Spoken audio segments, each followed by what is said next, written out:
सो लगातार पल पल की अपडेट असीं अपने दर्शकों तक पहुंचा रहे। इस किसानी अंदोलन के नाल जुड़ी हुई चाहे बैठकों की गल हो, चाहे संघर्ष की गल हो, लगातार इन्नी सर्दी के विच किसान दिल्ली के बॉर्डर से डटे हुए हैं। ग्राउंड जीरो का रुख करांगे, हुण सीधा रुख करते हैं टिकरी बॉर्डर का, जिथों कि मेरे सहयोगी भुल्लरजीत जुड़े हुए हैं। पल पल की अपडेट, हर तरह की तस्वीर इस किसानी अंदोलन के नाल जुड़ी हुई साडे दर्शकों तक पहुंचा रहे हैं। उत्थे दिल्ली तो मेरे सहयोगी पंकज कपाही भी जुड़े हुए हैं। पंकज कपाही भी हर तरह की तस्वीर, हर तरह की अपडेट इस अंदोलन के नाल जुड़ी हुई, मीटिंग के नाल जुड़ी हुई साडे दर्शकों तक पहुंचा रहे हैं। सीधा रुख करते हैं पहला टिकरी बॉर्डर का। भुल्लरजीत, कल 9वें दौर की 9वें गेड़ की बैठक हुई। हालांकि किसान कल ही पहले ही कह चुके सन कि इस तो भी कोई ज्यादा उम्मीदा नहीं, तो उवें ही होया। वो मीटिंग, वो बैठक भी बेसिट्टा रही। जे अज की मीटिंग की गल की जाए, किसानों के वलों मंथन किया जा रहा है, किस तरह की रूपरेखा अज तैयार की जा सकती है, किस तरह की अगली रणनीति हो सकती है, कदों तक इस रणनीति का ऐलान किया जाएगा। बिल्कुल परमिंदर, जिवें कि तुसीं जिक्र किया कि लगातार 51 दिन हो चुके हैं। अत की सर्दी दे विच भी किसान डटे हुए ने। तो टिकरी बॉर्डर दियां तुहानूं असीं तस्वीरां दिखा रहे हैं किस तरीके दे नाल किसान, नौजवान सारे ही इत्थे डटे हुए ने। और सारियां दी एक ही मंग है कि जब तक ये खेती कानून सरकार रद्द नहीं करेगी, उन्नी देर तक जिहड़ा यह अंदोलन है जारी रहेगा। भावें कितना लंबा समा लग जाए, कितने महीने लग जाण, सानू कोई परवाह नहीं। असीं इसे तरीके नाल शांतमई ढंग दे नाल यह अपना अंदोलन जारी रखांगे। और दूसरे पासे अज ਸਿੰਘੂ बॉर्डर के उपर जथेबंदियां की मीटिंग जारी है। तो पहला 10 जथेबंदियां की, फिर 32 की, और उस तो बाद दोपहर सांझे मोर्चे की, किसान मोर्चे की मीटिंग होनी है। तो रूपरेखा तैयार होनी है जिहड़ा 26 तरीक नूं ट्रैक्टर मार्च कढ़िया जाना, किस तरीके दे नाल किहड़े रूट के उपर सी वो ट्रैक्टर मार्च जाऊगा, किस तरीके दे नाल सारे प्रबंध किए जाणगे। तो उस दे लई विस्तार दे नाल अज ਸਿੰਘੂ बॉर्डर के उपर किसान जथेबंदियां की मीटिंग लगातार सवेर तो ही जारी है।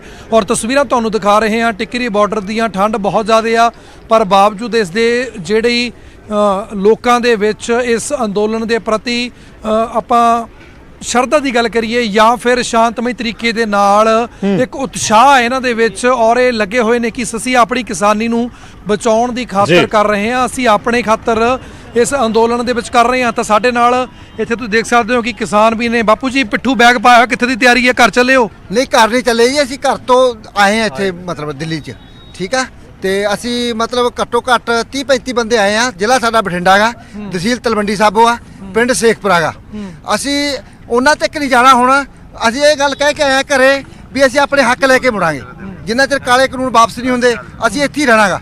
मर जावांगे पर असीं किसी दा फुੱਲ नहीं तोड़ांगे, नुकसान नहीं करांगे। असीं पूरा भाई बंदे, साडी सारा दा भरप्पा गा साडा। पंजाब, हरियाणा, हिमाचल प्रदेश, आंध्र प्रदेश, सारे सूबे दे नाल असीं पूरे प्यार नाल रह रहे हैं। पूरा साडा सत्कार आ, पर साडी लड़ाई आ सरकार दे नाल, मोदी दे नाल। बिल्कुल बिल्कुल, आपां गल कर रहे हैं कि की लग रहा कि जिस तरीके नाल सरकार की गलबात चल रही है, कितना क लंबा होर संघर्ष चलूगा है? संघर्ष शायद ज़्यादा लंबा नहीं चलना, क्योंकि सरकार नूं पता लग चुका है भी पहला जो गल्लां सी पंजाब दा किसान है ਤੇ ਬਾਅਦ ਚ ਹੌਲੀ ਹੌਲੀ ਹਰਿਆਣੇ ਦਾ ਮੰਨਿਆ। ਹੁਣ ਇਹਨਾਂ ਨੂੰ ਪਤਾ ਲੱਗ ਗਿਆ ਵੀ ਪੂਰੇ ਭਾਰਤ ਦਾ ਕਿਸਾਨ ਹੈ, ਤੇ ਸ਼ਾਇਦ ਸੰਘਰਸ਼ ਹੈ ਜਿਹੜੇ ਜ਼ਿਆਦਾ ਲੰਮਾ ਸ਼ਾਇਦ ਨਾ ਚੱਲੇ। ਤਾਂ ਕਿਸਾਨਾਂ ਨੂੰ ਉਮੀਦ ਹੈ ਹੁਣ ਕਿ ਸ਼ਾਇਦ ਹੁਣ ਜਲਦ ਹੀ ਇਹ ਸੰਘਰਸ਼ ਆਪਣੇ ਅੰਜਾਮ ਤੱਕ ਪਹੁੰਚ ਜਾਵੇਗਾ। ਤਾਂ ਕਿਤੇ ਨਾ ਕਿਤੇ ਸਰਕਾਰ ਦੇ ਉੱਪਰ ਵੀ ਦਰਵਾਹ, ਪਰ ਦੂਸਰੇ ਪਾਸੇ ਕਿਸਾਨ ਡਟੇ ਹੋਏ ਨੇ। ਤਸਵੀਰਾਂ ਤੁਹਾਨੂੰ ਦਿਖਾ ਰਹੇ ਕਿਸ ਤਰੀਕੇ ਦੇ ਨਾਲ ਟਰੈਕਟਰਾਂ ਦੇ ਰਾਹੀਂ ਪੈਦਲ ਚੱਲ ਕੇ ਤਾਂ ਕਿਸਾਨਾਂ ਦਾ ਹਲੇ ਵੀ ਜਿਹੜਾ ਇਹਨਾਂ ਬਾਰਡਰਾਂ ਦੇ ਉੱਪਰ ਆਉਣਾ ਜਾਰੀ ਹੈ, ਕਿਉਂਕਿ ਇੱਕ ਉਮੀਦ ਹੈ। और कितना किते उन्होंने कहा कि जिन्ने मर्जी महीने, जिन्ना मर्जी समा लग जाए, असीं शांतमई ढंग दे नाल प्रदर्शन कर रहे हैं। शुरू किया सी और शांतमई ढंग दे नाल ये प्रदर्शन अगे बढ़ेगा। ट्रैक्टर मार्च कढ़े आना 26 तरीक नूं, ट्रैक्टर परेड कह रहे हैं किसान, उसनूं वो भी शांतमई ढंग नाल कीती जानी है। तो तस्वीरां आप मुहारे बयान करदियां ने किस तरीके दे नाल इन्हां किसानां ने इत्थे बार्डरां दे उपर ही पिंड वसाया होया और बिल्कुल शांतमई तरीके दे नाल। बिल्कुल जी, बने रहो। तस्वीरां अपने आप दे विच बयान कर रही ने। किसानां दे हौसले बुलंद ने। किसानां दा साफ तौर ते कहना है जदों तक खेती कानून रद्द नहीं होंदे, उदों तक बॉर्डरां तो पिछे नहीं हटणगे, उदों तक ये अंदोलन जारी रहेगा। सीधा रुख करदे हैं दिल्ली दा, जिथों कि मेरे सहयोगी पंकज कपाही जुड़े हुए हैं। पंकज, 9 दौर दीयां बैठकां हो चुकियां, तुसीं हर बैठक नूं बड़ी बारीकी दे नाल कवर कीता है, हर तरह की अपडेट साडे दर्शकों तक भी पहुंचाई है। पर मसला उत्थे दा उत्थे है, रेड़का अजे भी बरकरार है। अज मंथन भी किया जा रहा है किसान जथेबंदियां दे वल्लों, किस तरह का अगली रूपरेखा हो सकती है इस अंदोलन की, किस तरह की रणनीति का कदों तक ऐलान किया जा सकता है, होर इसनूं इस अंदोलन दे नाल जुड़ी हुई तुहाडे कोल की अपडेट है? परमिंदर, सब तो अहम यह है कि 26 तरीक नूं लैके जो परेड कड्ढी जानी है उसकी रूपरेखा की होएगी, उसनूं ਕਿਹੜੀ ਥਾਂ ਤੱਕ ਟਰੈਕਟਰ ਟਰਾਲੀਆਂ ਜਿਹੜੀਆਂ ਨੇ ਉਹ ਆਉਣਗੀਆਂ, ਉਸ ਨੂੰ ਲੈ ਕੇ ਇਸ ਵੇਲੇ ਮੀਟਿੰਗ ਜਿਹੜੀ ਹੈ ਉਹ ਕਿਸਾਨ ਜਥੇਬੰਦੀਆਂ ਦੀ ਪੰਜਾਬ ਦੀ ਜਿਹੜੀਆਂ ਕਿਸਾਨ ਜਥੇਬੰਦੀਆਂ ਨੇ 32 ਉਹ ਮੀਟਿੰਗ ਕਰ ਰਹੀਆਂ ਨੇ। ਕੱਲ ਉਸ ਤੋਂ ਬਾਅਦ ਸੰਯੁਕਤ ਕਿਸਾਨ ਮੋਰਚਾ ਯਾਨੀ ਕਿ ਜਿਹੜੀਆਂ ਹੋਰ 8 ਜਥੇਬੰਦੀਆਂ ਦੇਸ਼ ਦੀਆਂ ਨੇ ਉਹ ਮੀਟਿੰਗ ਕਰਨਗੀਆਂ ਕਿ 26 ਤਰੀਕ ਨੂੰ ਲੈ ਕੇ ਰੂਪਰੇਖਾ ਕੀ ਰਹਿਣ ਵਾਲੀ ਹੈ। ਔਰ ਇਸ ਦੇ ਨਾਲ ਇੱਕ ਹੋਰ ਅਹਿਮ ਪੁਆਇੰਟ ਤੇ ਚਰਚਾ ਹੋ ਰਹੀ ਹੈ ਕਿ ਜੋ NIA ਵੱਲੋਂ ਸੰਮਨ ਭੇਜੇ ਗਏ ਨੇ, NIA ਵੱਲੋਂ ਸੰਮਨ ਜਿਹੜੇ ਨੇ ਦੀਪ ਸਿੱਧੂ ਦੇ ਭਰਾ ਤੇ ਵੀ ਜਾਣਕਾਰੀ ਮਿਲ ਰਹੀ ਹੈ ਕਿ NIA ਵੱਲੋਂ ਸੰਮਨ ਭੇਜਿਆ ਗਿਆ ਵਾ। ਔਰ ਇਸ ਦੇ ਨਾਲ ਜੋ 32 ਜਥੇਬੰਦੀਆਂ ਚੋਂ ਇੱਕ ਨਾਮ ਹੈ ਬਲਦੇਵ ਸਿੰਘ ਸਿਰਸਾ ਹੋਰਾਂ ਨੂੰ ਜੋ ਸੰਮਨ ਭੇਜਿਆ ਗਿਆ, ਕਿਉਂ ਸੰਮਨ ਭੇਜਿਆ ਗਿਆ ਔਰ ਸੰਮਨ ਤੋਂ ਬਾਅਦ ਕਿਸ ਤਰੀਕੇ ਦੀ ਅਗਲੀ ਪਲੈਨਿੰਗ ਕਿਸਾਨ ਜਥੇਬੰਦੀਆਂ ਦੀ ਰਹੇਗੀ, ਇਹ ਕਾਫੀ ਅਹਿਮ ਰਹਿਣ ਵਾਲਾ ਕਿਉਂਕਿ ਕੱਲ ਦੀ ਮੀਟਿੰਗ 'ਚ ਵੀ ਇਹ ਮਸਲਾ ਜਿਹੜਾ ਵਾ ਉਹ ਉੱਠਿਆ ਸੀਗਾ, ਬਕਾਇਦਾ ਤੌਰ ਤੇ ਜ਼ਿਕਰ ਹੋਇਆ ਸੀਗਾ ਕਿ ਕਰਨਾਲ ਦੇ ਵਿੱਚ 900 ਕਿਸਾਨਾਂ ਦੇ ਉੱਤੇ ਪਰਚਾ ਦਰਜ ਕੀਤਾ ਗਿਆ, ਡਰਾਉਣ ਦੀ ਕੋਸ਼ਿਸ਼ ਕੀਤੀ ਗਈ ਔਰ ਹੁਣ ਬਲਦੇਵ ਸਿਰਸੇ ਦੇ ਉੱਤੇ ਔਰ ਕੁਝ ਹੋਰ ਕਿਸਾਨ ਜਥੇਬੰਦੀਆਂ ਨੂੰ ਵੀ ਟਾਰਗੇਟ ਜਿਹੜਾ ਵਾ ਉਹ ਕੇਂਦਰ ਸਰਕਾਰ ਵੱਲੋਂ ਕੀਤਾ ਜਾ ਰਿਹਾ। ਕਾਂਗਰਸ ਕਿਸ ਤਰੀਕੇ ਨਾਲ ਦੇਖ ਰਹੀ ਹੈ? ਕਾਂਗਰਸ ਦੇ ਮੈਂਬਰ ਪਾਰਲੀਮੈਂਟ ਵਿਧਾਇਕ ਜੰਤਰ ਮੰਤਰ ਤੇ ਧਰਨਾ ਦੇ ਰਹੇ ਆ। ਮੈਂ ਤਸਵੀਰ ਦਿਖਾਣਾ ਚਾਹੂੰਗਾ, ਇੱਥੇ ਪੁਲਿਸ ਨੇ ਕੱਲ ਬਕਾਇਦਾ ਤੌਰ ਤੇ ਜਿਹੜਾ ਵਾ ਇਹ ਪੂਰੀ ਤਰੀਕੇ ਦੇ ਨਾਲ ਤਰਪੈਲ ਪੱਟ ਦਿੱਤੀ ਸੀਗੀ ਔਰ ਕਾਂਗਰਸ ਮੈਂਬਰ ਪਾਰਲੀਮੈਂਟ ਨੂੰ ਘੜੀਸ ਕੇ ਜਿਹੜਾ ਵਾ ਉਹ ਬੱਸ ਦੇ ਵਿੱਚ ਬਿਠਾ ਕੇ ਜਿਹੜਾ ਵਾ ਥਾਣੇ ਲੈ ਗਏ ਸੀਗੇ, ਲੇਕਿਨ ਰਿਹਾ ਹੋਣ ਤੋਂ ਬਾਅਦ ਫਿਰ ਕਾਂਗਰਸ ਵੱਲੋਂ ਇੱਥੇ ਧਰਨਾ ਕਿਸਾਨਾਂ ਦੀ ਹਮਾਇਤ 'ਚ ਇੱਕ ਵਾਰ ਫਿਰ ਸ਼ੁਰੂ ਹੋ ਗਿਆ। ਬਕਾਇਦਾ ਤੌਰ ਤੇ ਡਿੰਪਾ ਹੋਰਾਂ ਨਾਲ ਗੱਲਬਾਤ ਕਰਦੇ ਹਾਂ। ਕੱਲ ਦੀ ਮੀਟਿੰਗ ਵੀ ਬੇਸਿੱਟਾ ਰਹੀ, ਅਗਲੀ ਕਿਸਾਨ ਜਥੇਬੰਦੀਆਂ ਦੀ ਰਣਨੀਤੀ ਕਿਸ ਤਰੀਕੇ ਨਾਲ ਹੋਣੀ ਚਾਹੀਦੀ ਕਿਉਂਕਿ ਬੈਠਕਾਂ ਬੇਸਿੱਟਾ ਰਹਿ ਰਹੀਆਂ ਨੇ, ਮਸਲਾ ਉੱਥੇ ਹੀ ਅੜਿਆ ਹੋਇਆ। ਮੋਦੀ ਸਰਕਾਰ ਇਹ ਆਪਣੀ ਈਗੋ ਤੇ ਆਪਣਾ ਹੰਕਾਰ ਨਹੀਂ ਛੱਡ ਰਹੀ। ਕਿਸਾਨ ਭੀਖ ਨਹੀਂ ਮੰਗ ਰਿਹਾ, ਕਿਸਾਨ ਉਹਨਾਂ ਕੋਲ ਕੁਝ ਵੱਧ ਨਹੀਂ ਮੰਗ ਰਿਹਾ, ਕਿਸਾਨ ਆਪਣਾ ਹੱਕ ਮੰਗ ਰਿਹਾ ਜਿਹੜਾ ਇਹ ਸਰਕਾਰ ਦੇਣ ਨੂੰ ਤਿਆਰ ਨਹੀਂ।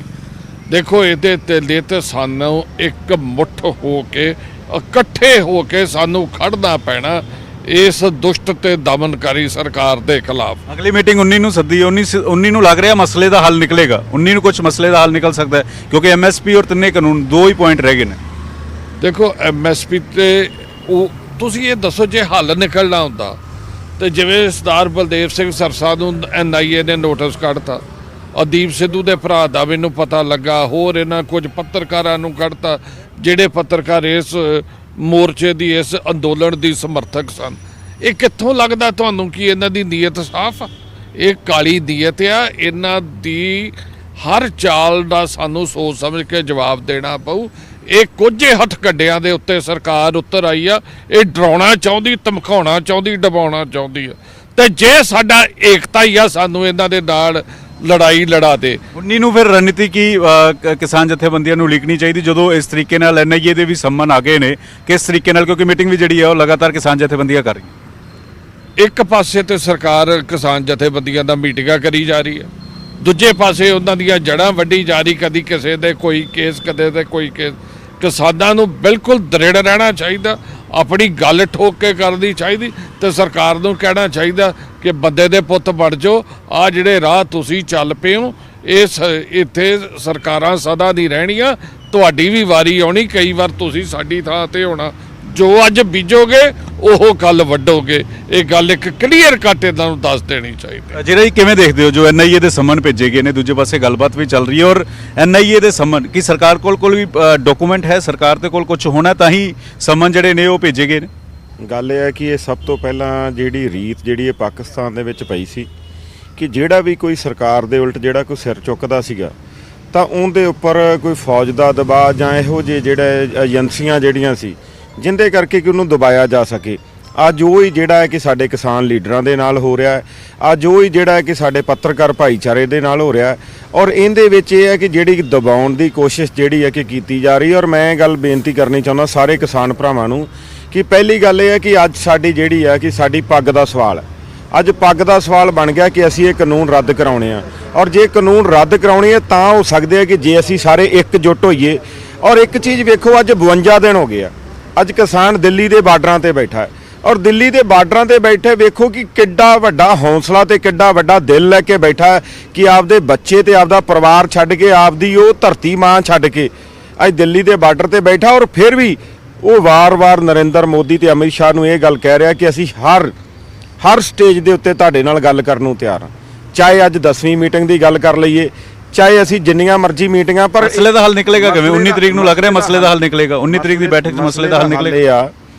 ਮਸਲੇ ਦਾ ਹੱਲ ਤਾਂ ਨਿਕਲ ਸਕਦਾ। ਮੈਂ ਪਹਿਲਾਂ ਵੀ ਇਹ ਗੱਲ ਕਹਿੰਦਾ ਰਿਹਾ ਕਿ ਜਿੰਨਾ ਚਿਰ ਤੋਮਰ ਤੇ ਪਿਊਸ਼ ਗੋਇਲ ਇਹ ਮੀਟਿੰਗ ਦੇ ਵਿੱਚ ਬੈਠਣਗੇ ਮੈਨੂੰ ਲੱਗਦਾ ਮਸਲੇ ਦਾ ਹੱਲ ਨਹੀਂ ਨਿਕਲਣਾ। ਠੀਕ ਹੈ ਜਾਂ ਉਨੀ ਵਾਲੀ meeting ਗੱਲਬਾਤ ਦੇ ਵਿੱਚ- ਕਰਨ ਲਈ ਤੁਹਾਡਾ ਬਹੁਤ-ਬਹੁਤ ਧੰਨਵਾਦ। ਸੋ ਸਿਆਸਤ ਵੀ ਸਿਖਰਾਂ ਤੇ ਹੈ। ਕਿਸਾਨ ਕਾਂਗਰਸ ਦੇ ਸੰਸਦ ਮੈਂਬਰਾਂ ਦੇ ਵੱਲੋਂ ਵੀ ਜੰਤਰ ਮੰਤਰ ਤੇ ਧਰਨਾ ਜਾਰੀ, ਹਾਲਾਂਕਿ ਕੱਲ ਉਹਨਾਂ ਨੂੰ ਹਿਰਾਸਤ ਦੇ ਵਿੱਚ ਵੀ ਲੈ ਲਿਆ ਗਿਆ ਸੀ, ਉਸ ਤੋਂ ਬਾਅਦ ਫਿਰ ਉਹਨਾਂ ਦੇ ਵੱਲੋਂ ਧਰਨਾ ਦਿੱਤਾ ਜਾ ਰਿਹਾ ਹੈ, ਪਰ ਮਸਲਾ ਅਜੇ ਵੀ ਰੇੜਕਾ ਅਜੇ ਵੀ ਬਰਕਰਾਰ ਹੈ। ਸਵਾਲ ਬਰਕਰਾਰ ਹੈ ਕਿ ਆਖਿਰਕਾਰ ਮਸਲੇ ਦਾ ਹੱਲ ਕਦੋਂ ਹੋਵੇਗਾ। ਫਿਲਹਾਲ ਇੱਥੇ ਰੁਕ ਰਹੇ ਹਾਂ ਛੋਟੀ ਜਿਹੀ ਬ੍ਰੇਕ ਲਈ, ਜਲਦ ਹਾਜ਼ਰ ਹੋਣੇ ਇਸ ਬ੍ਰੇਕ ਤੋਂ ਬਾਅਦ।